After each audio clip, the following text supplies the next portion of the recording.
My wife said, "I have feeling for you, just not the romantic kind." My reply left her stunned. It was late at night when she said it. We sat at the kitchen table with dinner plates pushed aside, the silence so thick it pressed against my chest.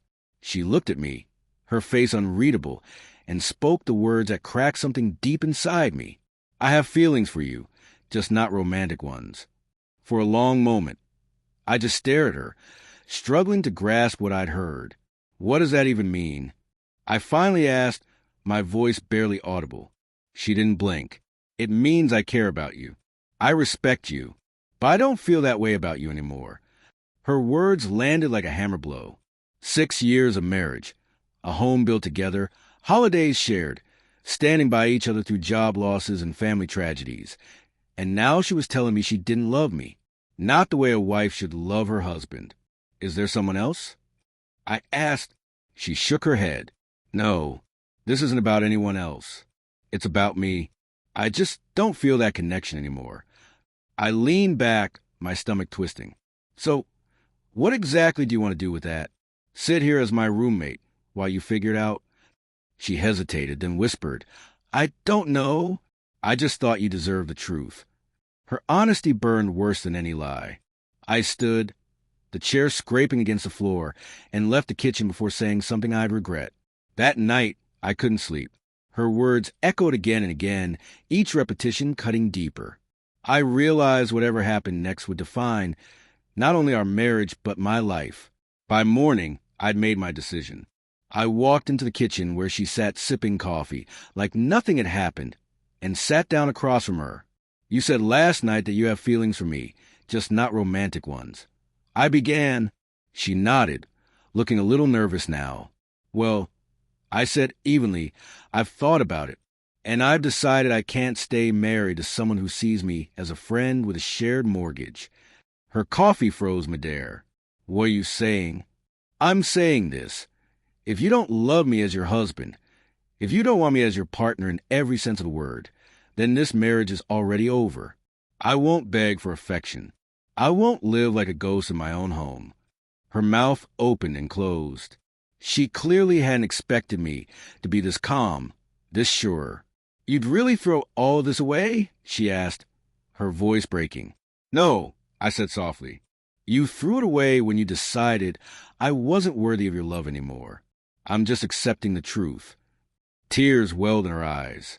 "I didn't want it to come to this," she whispered. "Neither did I," I replied. "But you can't drop a bomb like that and expect me to go back to business as usual. You want space to figure out your feelings? Fine. I'll stay at my brother's for a while. When I come back, I expect a decision. Are you fully in this marriage, or are we done?" She stared at me, stunned. She wasn't used to seeing me this decisive, unwilling to silently absorb the pain. I stood, grabbed my keys, and left before she could respond. I stayed at my brother's for 3 days. 3 days of silence from her, which told me more than words ever could.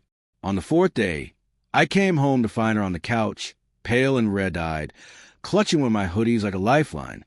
"You came back," she said quietly. "I told you I would," I replied evenly. She drew a shaky breath.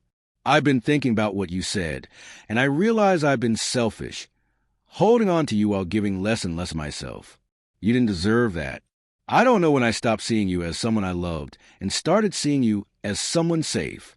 But that's not fair to you. I don't want to lose this marriage. I don't want to lose you."